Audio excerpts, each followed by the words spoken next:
जय हिंद, नमस्कार.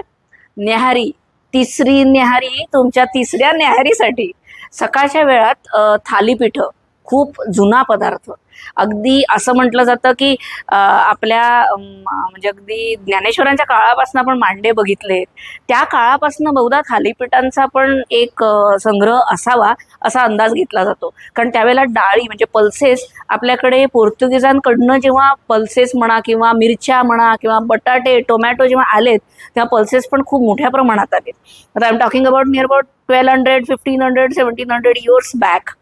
अगदी महाराजांच्या काळातला काळ म्हणते मी. त्याच्या आधी आपले जो पल्सेस होते, थालीपीठाचं बहुधा इन्व्हेन्शन तेव्हा झालं असावं एक अंदाज.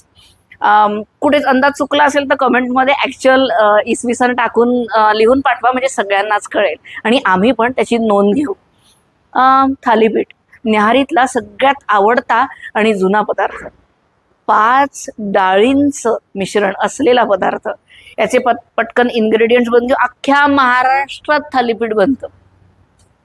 आमच्या घरात स्पायसी बनतं, तुमच्या घरात थोडं गोडसर बनत असेल.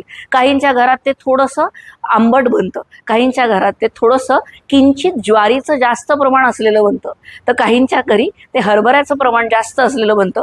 थालीपीठाची भाजणी ही चकलीच्या भाजणीपेक्षा 100% वेगळी आहे. त्या 2 भाजण्या ॲब्सोल्युटली वेगळ्या आहेत.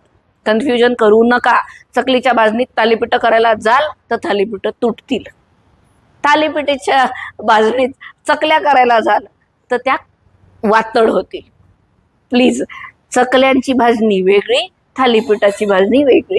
ओके, ही टिप आहे तुम्हा सगळ्यांसाठी. 5 डाळी कुठल्या कुठल्या तर आपला गहू घ्यायचा असेल तर घ्या, ज्वारी, थोडीशी बाजरी, थोडासा उडद, थोडासा मूग, थोडासा हरभरा आणि वाटलं तरच त्याच्यामध्ये तुम्ही मसूर घालू शकता. पण मी मसूर डाळ अवॉइड करते. या भाजण्यांमध्ये मसुरीची गरज नाही. 5 डाळींचं मिश्रण भाजभूज करून छान जिरं घालून भाजून घ्या आणि दळून आणा. छान अशी खरपूस छान पावडर तयार झाली पाहिजे त्याची.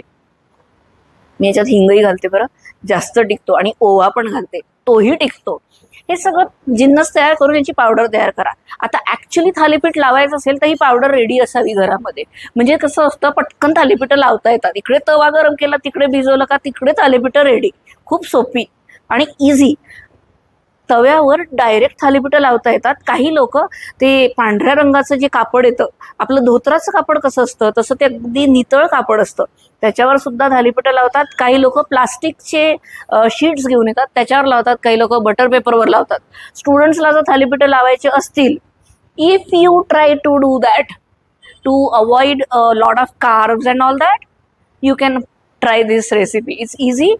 Gate the thalipeeth bhajani and use it like a powder which is available. Okay, add कांदे, छान चॉप केलेले बारीक कांदे, थोडीशी मिरचीची पेस्ट, मला आवडते म्हणून मी एक्स्ट्रा टाकते. हळद, वाटलं तर लाल मिरचीचं पावडर, मीठ, जिरं पावडर, दही, थोडंसं आंबटसरपणा त्याला आला पाहिजे. सगळं असं आपण पोळीचं जेव्हा आटा बनवतो ना तसा तो बनवून घ्या. थोडासा ओलसर, थोडासा कोरडा, म्हणजे ते थापता येतील या पद्धतीवर त्याला ठेवायचं. आता परत 10 ते 15 मिनिटं थांबा. घाई करू नका. तवा गरम व्हायला वेळ लागतो. तवा सिमवर ठेवा, म्हणजे हाताला चटके लागणार नाही जे लोक डायरेक्ट तव्यावर थालीपीठ लावणार आहे. मी साधारणतः 2 तवे ठेवते एकत्र आणि दोन्ही तव्यांवर एकत्र थालीपीठ लावते.